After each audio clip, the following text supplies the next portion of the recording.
Well, it's my final night in Berkeley. Um, I don't expect to be back. This might be my last night ever in this town, though I might pass through from time to time. You never know. Can never really say for sure, but I try to be aware when it could be. And so I take in my surroundings and make my little observations and recordings for my own sake or whomever's sake might have a passing interest, but most likely all of it's just done in the moment because, well, now is the time. And if I don't get it now, I might want it later. But chances are excellent based on history that I don't go back and look at these things. Whatever it is I record now, it's like I don't go back. I just like knowing that it's there. Whether or not I ever look at it, I still enjoy knowing that it's there. Some sense of security or something. But its relevance to anyone else is very, very minor. And that, it's just got a reminder of that when it came to thinking about all the photo albums that are left unlooked at and uncared for and up at the property. And no one wants them. These photo albums of all these people. And somebody took the time to put them together and put them in their little places, and it's most likely my grandmother. But no one looks at them because no one knows who they are or remembers them, and or knows what the story was that goes behind the picture, when they were taken, who knows who. That's just history lost very, very quickly. Within 2 generations, just those photo albums, just who knows what they are. I mean, to me, it's just I recognize a few people, but after my generation is gone, it's like no one knows. So the impermanence of self. So, and it's nothing new. It's like a lot of the things I have to remind myself that it's like I'm not special.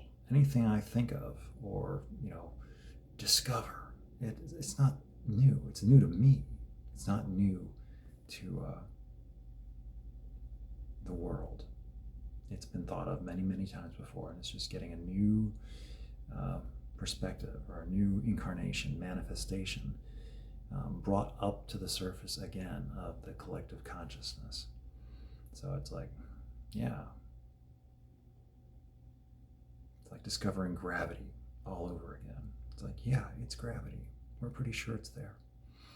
We don't understand it completely yet, but that's another thing. Physics. But anyway, back in terrestrial terms, things that I actually do have some understanding of. Yeah, I don't really have much to say. I took care of the things that I needed to take care of, and I knew how to, mostly just by being present and supporting. And I don't know, playing myself to the best of my ability. And being whatever comfort I could possibly be. Just by being kind of okay about it, not happy, but not overly excessively dramatically sad or angry or fighting or confused or wanting explanations about this and that were beyond anybody's control in the first place. And like, why did this happen like this? And how is this like this? And it's like, no, everything that ended up happening, it took years and years to end up like that. It didn't just all of a sudden become like how it was. So there's inevitabilities and eventualities based on everything leading up to all those choices finally get reconciled. And it was nothing that anybody wanted to see. And but it was, no one really knew how to interrupt or intervene to try to make it better.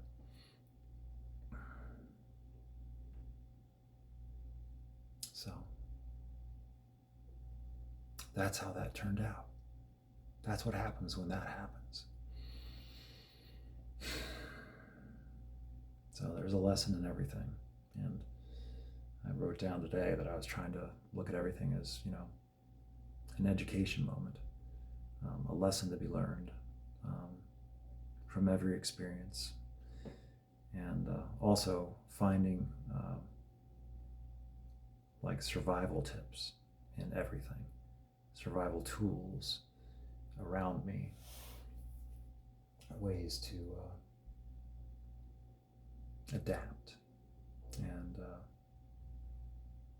find reason or compassion or hope when everything or a lot of things seem dark and lost and nonsense and futile. And just, if I have to struggle on, just keep on going. And it seems like maybe I'm just pouring myself and exhausting myself. And it's just a struggle for no reason, but what else is there to do? I can place my investments where I choose, or what best makes sense to me, but everything is finite in the end. And I've heard it said that the best thing you can do is to make the world a better place than when you entered it. And then it's like, how do you define that exactly? It's like people want to save the world, save the planet. I think the planet's fine saving itself as soon as we stop interfering with it. Our habitation of this planet, or excessive habitation, is doing enough. It's like if we just tried to habitate less, then the planet would save itself. But we aren't, as a collective species, an organism, all about that. We want we want everything. We want to have everything we want to have, but not have it have any effect or impact. I don't know if that's how it works. It's like, anyway, it's a totally derailed thought. But anyway, getting back to now, I was proud of myself. Me being proud of myself. So, for what it's worth. Today, when there was no one left, everyone else had gone home, I'm the only one left here in town.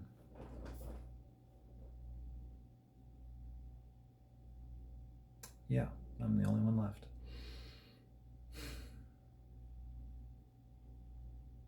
Because I hadn't planned, I already had reservations to stay tonight.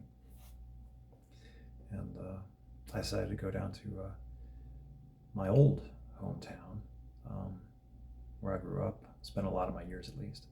And I took the drive and made a few recordings, saw the first house, and saw what it looked like, kept on driving, of course, and made it all the way down to the old house and looked around. I had a key, but it didn't work, so I wasn't able to get inside. But the neighbors, they noticed, and they didn't recognize me, and I caught some attention when I didn't want it. And I still just, did whatever I was going to do. It's like, well, if they want to call the authorities or something and have them check me out, it's fine to do so, but I wasn't going to be there that long. So I just made my recordings and took a few photos, and I think one of the neighbors actually recognized me, and he talked to me a little bit. He just treated me like a person. And, I talked to him just a little bit. He asked me about the house and how it'd be nice if somebody lived there again. I told him one step at a time. But personally, I don't have any interest in living there again. It's like I know I'm alone wherever it is I go, and I take myself with me. But I really don't know anyone back there. I didn't, and it's like I just don't want to start over again. And it's like it's difficult because it's not a bad house, but I don't really need a house or want a house or know how to take care of a house very well. And I really would be alone, and then I'd find myself stuck there, and I wouldn't know how to get out. And right now, I've got family involved that seem to be willing and capable and wanting to sell it off, and that'd be like one less thing for me to have to think about, worry about, have on my plate if it's just dealt with, and I don't have to deal with it. I'm trying to minimize my ties, so I'm much more able to move and travel, and I don't have anything holding me back. And if I need to disappear or want to disappear or relocate, I don't have any extenuating circumstances that keep me from doing so or add more complications. So I can just reinvent myself when I want to, which I haven't decided yet. But it could happen. This has set off a chain reaction of a sort. It's a bit early, I thought, but this generates an impulse and momentum over the next year. We'll see how it goes, what actually turns out versus the potential energy, what turns into actual kinetic, and how that translates for me. It could just be a false alarm or a dud, but I usually try to make the most out of whatever situation I find myself in. Find what there is from me in it. And there might be nothing. It might just be wishful thinking or magical thinking or, a dreamer's thinking. But most likely, it's like I've been in the apartment that I've been in for a number of years now. And it's okay. I don't need much more than it. But it's like I've been there for a while. And I still have holdings in another state, and I need to. I have enough places where I live. I don't need more places where I live. And that apartment, it's like, So I need to simplify my affairs. I have too many. In all of it, I am alone.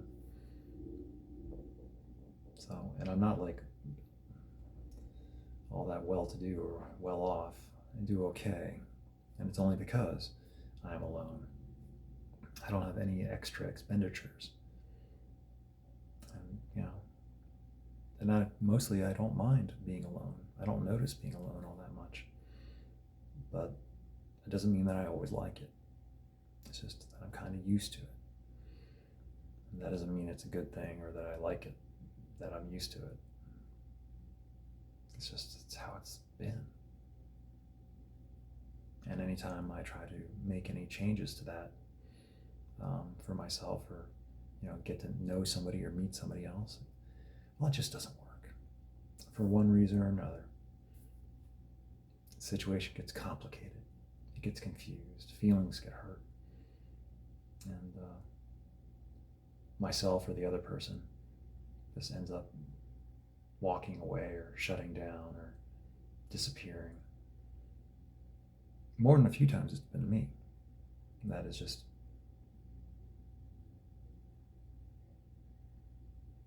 I don't know what it is.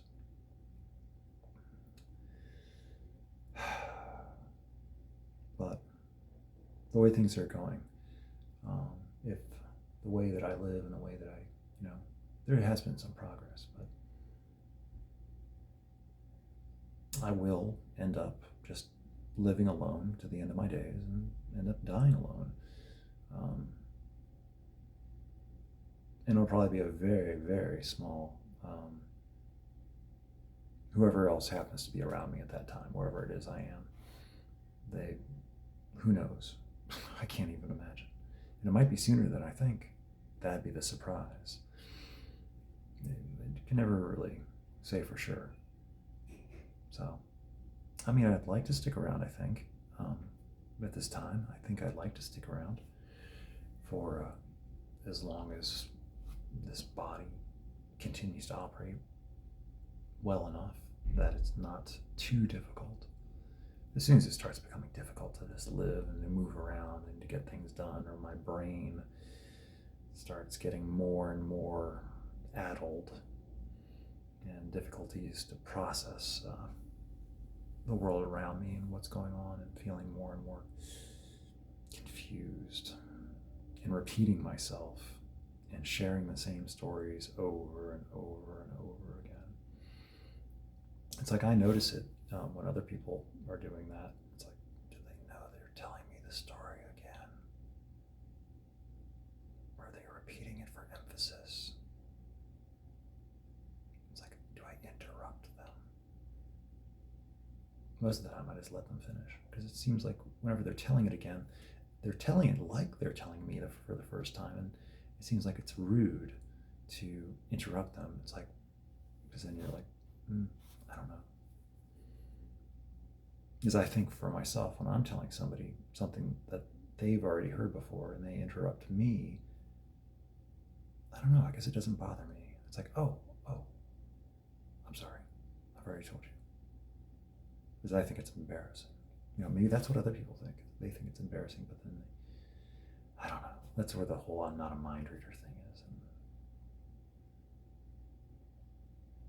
so, anyway, this is my last night in Berkeley, and I thought that I might do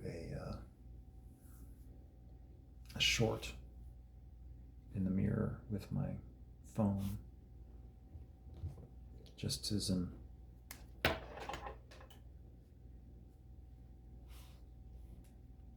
homage to the first video that actually got any traffic, or anyone looked at it or took notice, and that got me starting to do these more visibly. And that first video that was like that was called Leaving Berkeley, and that actually got some attention. But I think it was because of the Berkeley part. There's a famous college in California that's also called Berkeley, but this is a different Berkeley. So people probably clicked on it, or it came up in the search engine because of a similar sounding famous name of a town or college. But this is a very different. Berkeley is just, it isn't common, but it isn't rare either. So I might or might not do that. And this video has already gone on long enough. But again, this will be my last time in a hotel room, in this hotel, in this town. And this will be my final recording here. That's not that there were all that many to begin with, but it's just, it just hits me, and it's like, wow, I'll never be here again. When I drive away in the morning, it's just like, wow, okay, I never have to find this blind driveway ever again. It's really hard to find this driveway up to this hotel. It's like hidden between signs, and it's like you have to look for certain things, and it's like it's never where I think it is. I've gotten used to looking for where, like I know the turn's here, so all I have to do is just turn, and the driveway appears. It's like right there. You just have to turn at the right time. It's like almost like it better be there, because if I turn and I turn into a mailbox, I'm going to be upset. But every time I turn, it's there. Just have to trust that it's there. It's like, there's the sign. Just turn. So, anyway, it's been a rough week.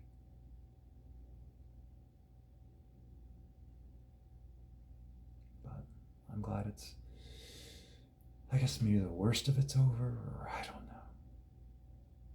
I'm glad the part that's over is over, and I don't have to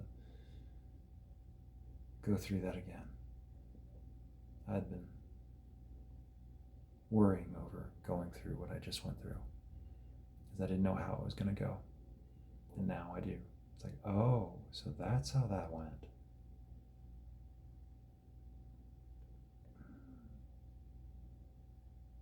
So, anyway, I wasn't very good on camera because I was kind of looking that direction, a lot of it, and so my profile was, but no one's going to be watching these anyway. They shouldn't. So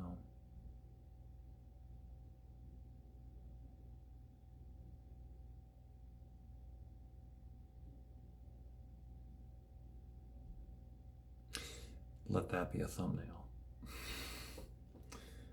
Who knows how this thing chooses thumbnails? I'm not in charge of that. Not from here. I can do that on another device, but on this one I'm not sure. So I kind of don't want to go, but I should. I can't stay on here talking to myself forever. So I'll go do something else.